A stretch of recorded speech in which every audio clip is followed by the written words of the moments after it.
प्रभु का धन्यवाद हो। ये अनएक्सपेक्टेड था हमारा वेलकम, और पर हर चीज प्रभु की योजना के अनुसार होता है, नहीं? आज अगर हम यहाँ उपस्थित हैं तो ये भी प्रभु की योजना है। क्या हम जोर से यीशु मसीह के नाम की जय जयकार कर सकते हैं? आइए हम जोर से बोले, यीशु मसीह की जय, यीशु मसीह की जय। हाथों को उठा के बोले, साल भर कोरोना में हम घर में ही बैठे थे, हमें हाथ पैर हिलाना नहीं पड़ा ज्यादा, अभी हम हिला सकते हैं, नहीं? यीशु मसीह की जय, यीशु मसीह की जय। तो सच में आज हम लोगों ने जितने भी गीत सुने और बहुत एंजॉय किया, मैं भी बैठ करके बहुत मेहनत करी सभी यूथ ने, तो ये प्रभु का धन्यवाद का कारण है कि आज हम सब जीवित, अच्छी अवस्था में, बिल्कुल ठीक ठाक, ना खांसते हुए, ना छींकते हुए, है ना कुड़कुड़ाते हुए यहाँ बैठे हैं। आज हम लोग बिल्कुल अच्छा मौसम है और हम यहाँ बैठे हैं, इसके लिए प्रभु का धन्यवाद हो। और ये भी प्रभु की योजना में है। क्या हम जोर से बोल सकते हैं? ये भी प्रभु की योजना में है। प्रभु का धन्यवाद हो। हालेलुया, हालेलुया, हालेलुया, जोर से बोले हालेलुया, हालेलुया। ये बात तो आज मैं आपके सामने, आपके साथ उपस्थित हूँ, और मैं ये तो नहीं कह सकती कि मैं बहुत बड़ी स्पीकर हूँ या मैं बहुत भले और अच्छे रूप में प्रचार कर सकती हूँ, पर हाँ, आपके जैसे मेरे भी कुछ अनुभव हैं प्रभु यीशु मसीह में आने के बाद। मैंने भी प्रभु यीशु मसीह में बहुत सारी चीजें अनुभव करी हैं जब से मैं प्रभु में आई हूँ, और वही आज प्रभु की योजना के अनुसार मैं यहाँ खड़े होके आपके साथ वो बांटना चाहती हूँ। तो हम आज के दिन को जब सेलिब्रेट कर रहे हैं तो हम जानते हैं कि हम यहाँ क्यों बैठे हैं। आज हम क्या सेलिब्रेट कर रहे हैं? वैसे बहुत ही लोकल सा क्वेश्चन है, पर हम क्या सेलिब्रेट कर रहे हैं? क्रिसमस। क्रिसमस हम सेलिब्रेट कर रहे हैं। तो मैं आपके बीच में पढ़ना चाहूंगी मत्ती, अगर किसी के पास बाइबल है, आई होप आप लोग बाइबल लेके आए होंगे। हम जब भी प्रभु के भवन में जाएं, ये हमारे लिए बहुत ही आवश्यक है कि हम बाइबल लेके चले। तो अगर आपके पास बाइबल है, आप खोले मत्ती उसके 21वें पद को कोई पढ़ दे जोर से। मत्ती 21वें पद को, हम सभी इस पद को बड़े अच्छे से जानते हैं और आज तो इस पद को पढ़ना जरूरी है।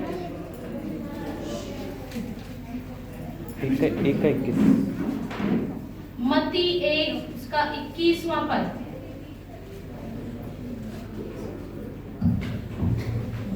वो पुत्र जनेगी और तो उसका नाम यीशु रखना, क्योंकि वो अपने लोगों का उनके पापों से उद्धार करेगा। वो पुत्र जनेगी और उसका नाम यीशु रखना, क्योंकि वह अपने लोगों का उनके पापों से उद्धार करेगा। हम सब यहाँ आज क्रिसमस मना रहे हैं और इसी बात को ही हम आज और सेलिब्रेट कर रहे हैं, नहीं कि आज यीशु मसीह का हैप्पी बर्थडे है। आज ही के दिन यीशु मसीह हमारे और आपके लिए इस दुनिया में आए, है कि नहीं? है कि नहीं? आप लोग प्लीज मेरे साथ रिस्पॉन्ड करिए। मैं यहाँ पे खड़े होके आपको मतलब मैसेज नहीं दे रही हूँ, मैं चाहती हूँ आप लोग भी मेरे साथ पार्टिसिपेट करें। तो हम आज इसी चीज को सेलिब्रेट, यीशु मसीह के जन्म को सेलिब्रेट कर रहे हैं, और आगे इसमें लिखा है कि ताकि वो हमारे पापों से हमें उद्धार दे सके, है ना? तो ये एक योजना थी जो चलती, जो पहले से, पुराने नियम से, हमेशा से हमारे लिए ही, आपके लिए और मेरे लिए ही बनाई गई थी। ये योजना थी जो प्रभु ने, खुदा बाप ने अब्राहम के साथ जोड़ी और हमारे तक, हमारे होने तक पूरी करी है। अब मैं आपको आगे बताना चाहूंगी कि संसार के लिए तो यीशु मसीह का जन्म क्रिसमस ट्री, है ना, सैंटा क्लॉज यही है कि नहीं? आज के दिन सैंटा क्लॉज लाल कपड़ों में पहन के बच्चों को गिफ्ट देते हुए, शोर मचाते हुए यीशु मसीह की महिमा को चुरा ले रहा है। जो हमारे लिए सही मायने है यीशु मसीह के जन्म का, वो हमसे सैंटा क्लॉज, है ना, क्रिसमस फादर हमसे चुरा के ले जा रहे हैं। क्रिसमस ट्री जिसको हम सजाने में इतने व्यस्त रहते हैं कि हम यीशु साथ समय व्यतीत नहीं कर पाते हैं, वो सारा समय ये सारी चीजें चुराते ले जा रहा है। मगर आज मैं आपसे ये कहना चाहती हूँ कि यीशु मसीह ही क्रिसमस का सेंटर है, यीशु मसीह ही क्रिसमस का आधार है, और यीशु मसीह इस संसार में एक योजना के तहत आया। संसार के लिए साधारण बात है, परंतु मेरे और आपके लिए ये बहुत ही महत्वपूर्ण है, क्योंकि वो हमें अपने पापों से छुड़ाने के लिए इस दुनिया में आया, एक योजना के तहत। और हमारे पाप किस प्रकार के, जैसा कि अभी हमने स्क्रिप्ट में देखा है ना, इस प्रकार के या किसी और भी प्रकार के हमारी कहना चाहिए हम दुखी हैं, या हम किसी भी परिस्थितियों में ग्रसित हैं, परेशान हैं, या हम परेशानियों की वजह से कोई गलती करे जा रहे हैं, है ना, हमारा व्यक्तित्व किसी गलत चीजों में है, हमारी सोच गलत बातों में जुड़ी हुई है, या हम किसी गलत आदत में फंसे हुए हैं। इन सभी पापों से हमारे जीवन का रूपांतरण करने के लिए यीशु मसीह इस दुनिया में एक योजना के तहत आया। यीशु मसीह ने योजना के तहत इस दुनिया में प्रवेश किया, और ये चीजें नबियों ने भी भविष्यवाणी कर रखी थी, जैसा कि हम यशाया में पढ़ते हैं। कोई फटाफट से बाइबल खोल के यशाया की पुस्तक में से पढ़ दे। यशाया की पुस्तक उसका 9वां अध्याय और 6ठा वर्स, 6th वर्स। क्योंकि हमारे लिए एक बालक उत्पन्न हुआ है, हमें एक पुत्र दिया गया है, और प्रभुता उसके कंधे पर होगी, और उसका नाम अद्भुत युक्ति करने वाला, पराक्रमी परमेश्वर, आनंद काल का पिता और शांति का राजकुमार रखा जाएगा। जी हाँ, देखिए ये पुराने नियम में भी यीशु मसीह के आगमन के लिए पहले से ही भविष्यवक्ताओं ने भविष्यवाणी कर दी थी।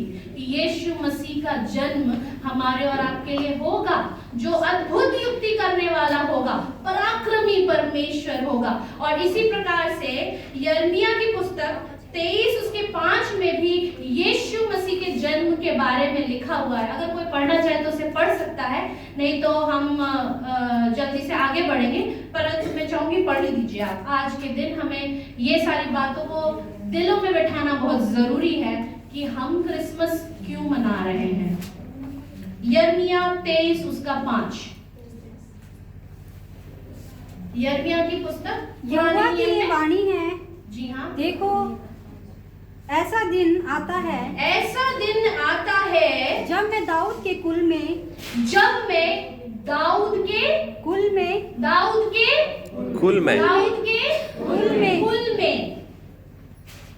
जी आगे, एक धर्मी अंकुर उगेगा, और वह राजा बनकर बुद्धि से राज्य करेगा। क्या करेगा? बुद्धि से राज्य करेगा। बुद्धि से राज्य करेगा। और उसमें ये भी लिखा है कि न्याय करेगा, है ना, न्याय और धर्म से प्रभुता करेगा। तो देखिए ये वचन यीशु मसीह के जन्म से हजारों साल पहले भविष्यवक्ताओं के द्वारा कह दिया गया था। तो क्या यीशु मसीह का जन्म सिर्फ एक ऐसे ही हो गया, या गौशाले में यीशु मसीह का जन्म बस इत्तेफाक से कि बस हो गया, जगह नहीं मिल रही थी और मरियम और यूसुफ ट्रैवल कर रहे थे, चलते चले जा रहे थे, उनको कहीं जगह नहीं मिली और बेथलेहम में ही जगह मिली और वो वहीं पे यीशु मसीह का जन्म हो गया। क्या ये इत्तेफाक था? नहीं, ये एक पूर्ण रूप से योजना थी। मैं आपका ध्यान थोड़ा सा गौशाले की ओर लेके जाना चाहती हूँ। हम सभी जानते हैं कि यीशु मसीह का जन्म एक गरीब से गौशाले में, है ना, जहाँ जानवर पाले जाते थे। जानवर से मैं कहूँगी खास करके भेड़ों को पाला जाता था। उस जगह में यीशु मसीह ने जन्म लिया, जबकि यीशु मसीह को वचन में कहा गया कि वो राजा है, पराक्रमी परमेश्वर है। तो क्या राजा इतने छोटे से और ऐसी जगह में जहाँ सिर्फ गोबर की और क्या कहते हैं, है ना, इन सब चीजों की बदबू आ रही हो, कोई खुशबू ना आ रही, ऐसी जगह में यीशु मसीह ने जन्म लिया? क्यों? ऐसे ही नहीं, जैसा कि आपने अभी मेरे साथ बोला, एक योजना के तहत यीशु मसीह ने वहां जन्म लिया। तो मैं गौशाले से आपको यहाँ बताना चाहती हूँ कि गौशाला उस जमाने में वो जगह होती थी। स्पेशली मैं आपको बता रही हूँ बैतलहम के बारे में, है ना। बैतलहम जो है एक बहुत ही हरा भरा सुंदर, जहाँ खूब सुंदर सुंदर फूल उगते हों, खूब घासें होती हों, है ना, ऐसी जगह थी बैतलहम। और वहाँ पे भेड़ों के लिए बहुत ही पोषण, कह सकते हैं पोषणपूर्ण, उनको वहाँ पे आहार मिल जाया करता था। इसीलिए वहाँ पे भेड़ों का पालन पोषण चरवाहे करते थे, भेड़ों को पाला करते थे और उनको अच्छे तरीके से खिलाते थे, पिलाते थे, ताकि उनमें से पहलौठा नर, है ना, पहलौठा नर भेड़ या मेमना स्लॉटर किया जाए, मतलब उनका बलिदान किया जाए, लहू बहाया जाए, जिससे कि पापों की क्षमा हो सके। वो बैतलहम ऐसी जगह थी, वो गौशाला खास करके ऐसी जगह थी। और वो जो चरवाहे थे वो ऐसे ही भेड़ों की देखभाल करते थे। वो मामूली चरवाहे नहीं थे, पता है आपको, वो मामूली नहीं थे। क्यों करके मामूली नहीं थे? क्योंकि वो उन पवित्र भेड़ों को, जो आपके, हम कह सकते हैं आज के दिन में मेरे और आपके पापों के लिए काटे जाते थे, है ना, हमारे जैसे ही लोग हुआ करते थे उस जमाने में, उनके पापों के लिए उनकी सूली, उनको बलिदान किया जाता था। तो वो वैसे भेड़ों की रखवाली करते थे, दूर दराज जाके, है ना, रातों रात काट के। हमने नेटिविटी में देखा है ना, वो हाथ तापते हुए बाहर बैठे हैं और हमें देख के लगता है बड़ा आसान था। नहीं, जस्ट इमेजिन कि वो रात भर अकेले रहा करते थे और कोई भेड़िया आ गया, कुछ आ गया, तो उनसे उनको भी बचाना है, भेड़ों को भी बचाना है और खुद को भी बचाना है। और अपने परिवार को छोड़ के ठंड में वो काफी दूर मैदानों में भेड़ों को चराया करते थे। वो वैसे चरवाहे थे, है ना। और जब वो उस समय चरवाहे लेके गए हुए थे अपने भेड़ों को चराने के लिए, वो जगह खाली थी। वो मेंजर, है ना, मेंजर को हिंदी में क्या बोलते हैं? चरनी। जी हाँ, वो चरनी खाली थी, है ना, जहाँ पे एक छोटा मेमना बैठ सकता था, वो जगह खाली थी। और मैं कह सकती हूँ वचन में पढ़ के कि अनजाने में ही सही, परंतु मरियम और यूसुफ सही जगह पहुंचे, योजना के तहत वाली जगह पे ही पहुंचे। और यीशु मसीह का जन्म उस चरनी में हुआ, उस चरनी में यीशु मसीह का जन्म हुआ, उस मेमने की जगह यीशु मसीह का जन्म हुआ। क्योंकि उस जमाने में वो भेड़े, वो मेमने खरीदे जाते थे यरूशलेम में उनका बलिदान करने के लिए। तो जब भी बलिदान करने के लिए उन्हें लेके जाया करता था, पहलौठे भेड़ को, पहलौठे मेमने को लेके जाया करता था। और उसी जगह यीशु मसीह का जन्म हुआ, ताकि वो आपके और मेरे लिए मेमना ठहर सके। वो मेमना ठहर सके जो अपने लहू को आपके और मेरे लिए बहा सके। कि जो पाप हम बिना गिने करते चले आ रहे हैं, हमें उसकी गिनती भी नहीं है, हमें उसका होश भी नहीं है कि हमने क्या क्या अपने जीवन में कर दिया। उस पाप को छुपाने के लिए अपने लहू से यीशु मसीह ने उस चरनी में जन्म लिया। और मैं आपको बताना चाहती हूँ कि ये वही जगह है जहाँ पे उत्पत्ति 28 उसके 12 में सीढ़ी के बारे में लिखा गया है। आप पढ़ सकते हैं इसको, उत्पत्ति 28:12। तब उसने स्वप्न में क्या देखा? तब उसने स्वप्न में क्या देखा? किसने? याकूब ने। यहाँ याकूब की बात हो रही है, जेकब। जी हाँ, कि एक सीढ़ी पृथ्वी पर खड़ी है। एक सीढ़ी पृथ्वी पर खड़ी है और उसका सिरा स्वर्ग तक पहुंचता है। स्वर्ग तक पहुंच रहा है उसका सिरा, ध्यान दें, स्वर्ग तक। जी हाँ, और परमेश्वर के दूत उस पर चढ़ते उतरते हैं। परमेश्वर के दूत उस पर चढ़ते उतरते हैं।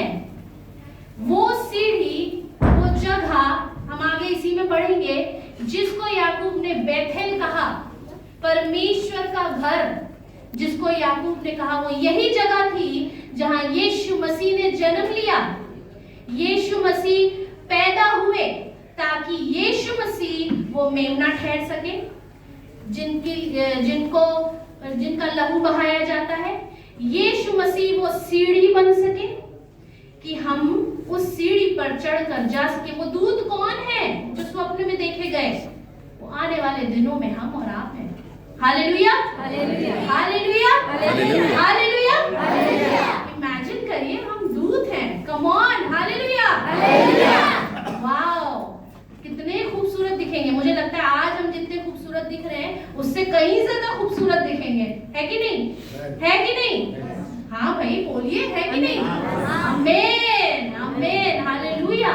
तो यीशु मसीह वो सीढ़ी है हमारी, जो कि याकूब ने हजारों साल पहले यीशु मसीह के आगमन से पहले देख लिया था। और वो जगह वही थी, वो जगह वही थी जहां यीशु मसीह का जन्म हुआ, उस छोटी सी प्यारी सी चरनी में, जो कि बहुत प्यारी नहीं थी, बहुत बदबूदार थी, बहुत गड़ रही होगी।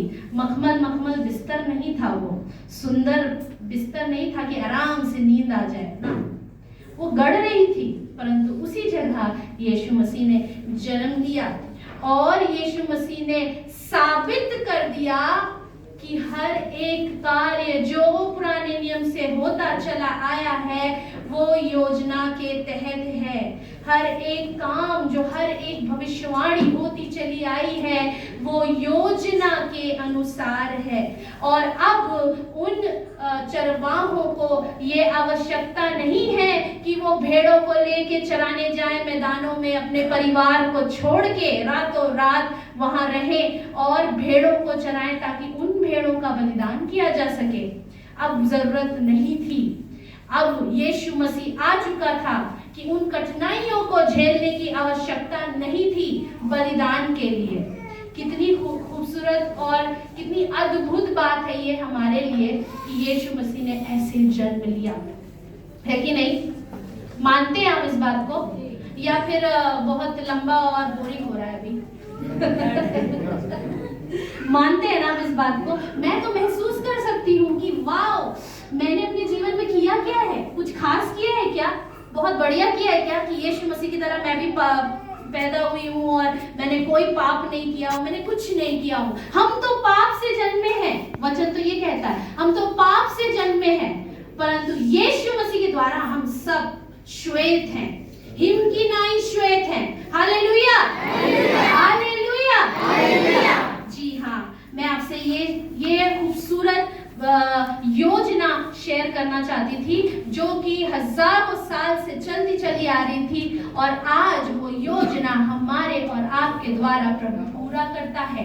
वो योजना के तहत हम सभी आते हैं कि ये कोई इत्तेफाक नहीं है। जैसा कि मैंने कहा गौशाला एक इत्तेफाक नहीं था, ये भी कोई इत्तेफाक नहीं है कि आज आप लोग यहाँ उपस्थित हैं या आज चर्चेस जगह जगह हो रहे होंगे, जगह जगह सुसमाचार सुनाया जा रहा होगा।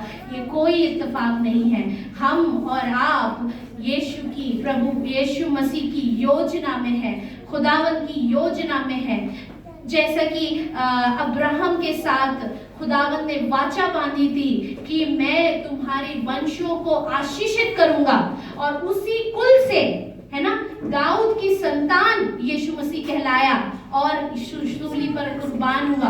आज अगर हम और आप यहाँ उपस्थित हैं तो हम उनमें से एक हैं। हम यीशु के, हम खुदावंत की संतान हैं क्योंकि हमने प्रभु यीशु मसीह को ग्रहण किया है, अपना उद्धारकर्ता माना है, उसके लहू पर भरोसा किया है, तो हम उसकी संतान हैं। Hallelujah, hallelujah.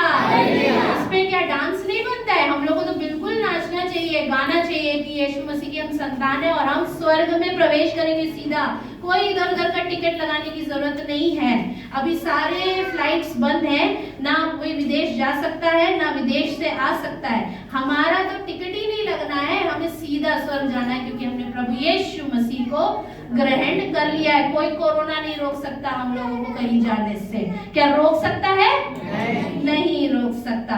तो यही चीज मैं आपसे कहना चाहूंगी और मैं आपको इनकरेज करना चाहूंगी कि अगर आपने यीशु मसीह को अभी भी अपने जीवन में जन्म नहीं होने दिया है तो जन्म होने दें।